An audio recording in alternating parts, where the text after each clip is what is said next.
BNP বিপ্লবী দল না, বিপ্লব করে না। বিএনপির রাজনীতি নির্বাচনমুখী।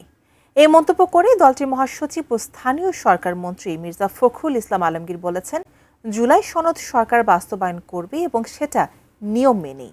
জুলাই গণ অভ্যুত্থানে শহীদ সাংবাদিকদের সম্মাননা অনুষ্ঠানে একথা বলেন তিনি। 2024-এর জুলাই আগস্টের গণঅভ্যুত্থানে শহীদ সাংবাদিকদের পরিবারকে সম্মাননা দেওয়ার আয়োজন করেছিল ন্যাশনাল এডিটর্স কাউন্সিল। রোববার রাজধানীর ইঞ্জিনিয়ার্স ইনস্টিটিউশনে এই আয়োজনে প্রথমে কথা বলেন সম্মাননাপ্রাপ্ত নিহত সাংবাদিকদের পরিবারের সদস্যরা।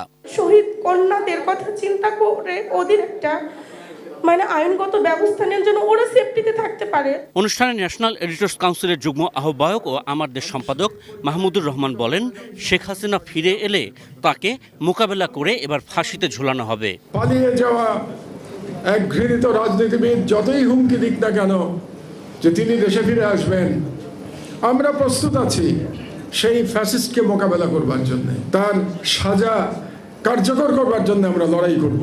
দ্য ডেইলি ওয়ার্ল্ডের সম্পাদক শফিকুল আলম বিগত 17 বছরের সাংবাদিকতার আমলনামা পরীক্ষা করার দাবি জানান।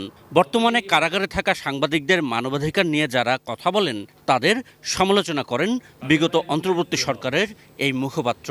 17 বছরের জার্নালিজমের আমলনামা নেওয়া উচিত। সত্যিকার অর্থে কি মনস্টার পয়দা করা হয়েছিল 17 বছরে।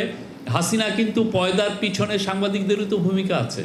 আবার এদেরকে আবার সাংবাদিকতা এদেরকে 5 বছর আপনার জেলে রাখছেন কেন? তাদের রাইটস নিয়ে ফেনা তুলে ফেলতেছেন অনেকে।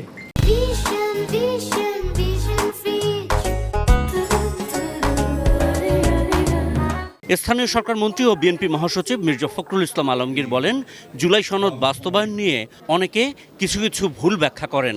সনদে যে দল যেসব বিষয়ে একমত হয়েছিল ততটুকুই বাস্তবায়নের কথা বলা আছে এবং সেটা হবে বলেও জানান তিনি। বিএনপি তো কোনো বিপ্লবী দল নয়। BNP it's a party of liberal democracy. আমরা একটা উদারপন্থী গণতান্ত্রিক রাজনৈতিক দল। আমরা বিপ্লব করি না, বিপ্লবে বিশ্বাসও করি না। আমরা নির্বাচন করব, নির্বাচন করে রাষ্ট্র ক্ষমতায় যাওয়ার চেষ্টা করব। যদি যেতে পারি তাহলে সেখানে জনগণের কল্যাণের জন্য কিছু কাজ করার চেষ্টা করব। তো আমার খুব খারাপ লাগে, আমি আমার ব্যক্তিগত অনুভূতির কথা বলছি। আমি যখন দেখি যে কতগুলো বিষয় নিয়ে মানুষকে বিভ্রান্ত করার চেষ্টা করা হয়, তার মধ্যে একটু হচ্ছে জুলাই সনদ নিয়ে।